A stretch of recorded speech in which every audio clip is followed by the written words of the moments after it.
नमस्कार मित्रों। आपने अक्सर लोगों को कहते हुए सुना होगा कि जो समय के साथ नहीं चलता वह ज़माने में पीछे रह जाता है।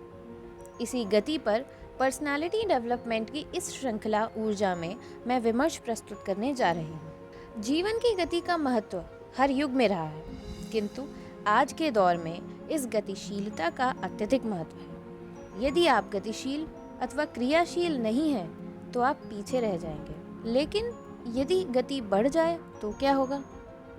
गति बढ़ जाने से आप निरंकुश हो जाएंगे। आशय यह है कि जीवन में गति आवश्यक है, पर नियंत्रित होनी चाहिए। जिस प्रकार कोई वाहन चालक अपने वाहन की गति को नियंत्रित रखता है, आवश्यकता अनुसार ब्रेक अथवा गति का संचालन भी करता है, उसी प्रकार आपको जीवन की गति को नियंत्रित करना होगा।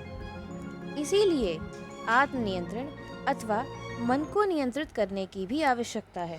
श्री गोस्वामी तुलसीदास जी ने पीपर पात सरिस मन डोला इस चौपाई से यह स्पष्ट किया है कि जिस प्रकार हल्की सी भी हवा चलने पर पीपल के पत्ते हिलने लगते हैं, उसी प्रकार जरा सी भी सम अथवा विषम परिस्थितियों में हमारा मन प्रभावित हो जाता है।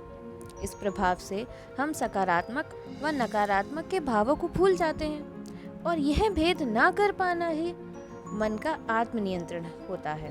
यदि हम अपने मन को साध लेते हैं तो हम स्थित प्रज्ञ हो जाते हैं। स्थित प्रज्ञ होने पर किसी भी परिस्थिति में हम एक जैसे ही रहते हैं और काम, क्रोध, मोह, लालच, मद इत्यादि विकारों से अपने आप को सुरक्षित रखते हुए जीवन की गति से आगे बढ़ते हैं। यही मन का नियंत्रण है और यही आत्मनियंत्रण है और यही जीवन की गति का नियंत्रण है। हम कोई भी, किसी भी अथवा किसी भी युग का उदाहरण ले लें, यह स्पष्ट है कि जिसने अपने मन को नियंत्रित नहीं किया अथवा जो आत्मनियंत्रित नहीं रहा, उसे संकटों का सामना करना पड़ा और वह अंततः मिट गया।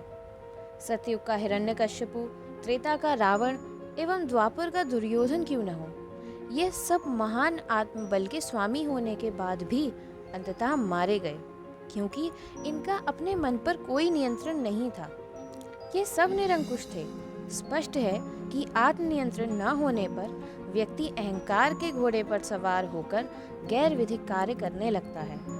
मन पर काबू रखने के लिए हमारे देश में प्राचीन समय से ही ध्यान, योगाभ्यास की वैज्ञानिक सनातन परंपरा रही है। मनुष्य इन्हें अपनाकर स्थित प्रज्ञ बन सकता है। स्थित प्रज्ञ व्यक्ति सांसारिक दुखों से सहजता से मुक्ति भी पा सकता है। समस्त दुखों से मुक्ति पाने के लिए ही तथा विभिन्न मनोविकारों से स्वयं को सुरक्षित रखने के लिए ही हर किसी को अपने लिए एक संविधान बनाने की आवश्यकता है। ऐसे ही मेरे कुछ अन्य स्वच्छंद और अन्वेषणात्मक विचारों को सुनने के लिए डाउनलोड कीजिए लकीर ऐप, जहां ऑफलाइन भी आप सारे एपिसोड सुन सकते हैं। आज के लिए इतना ही।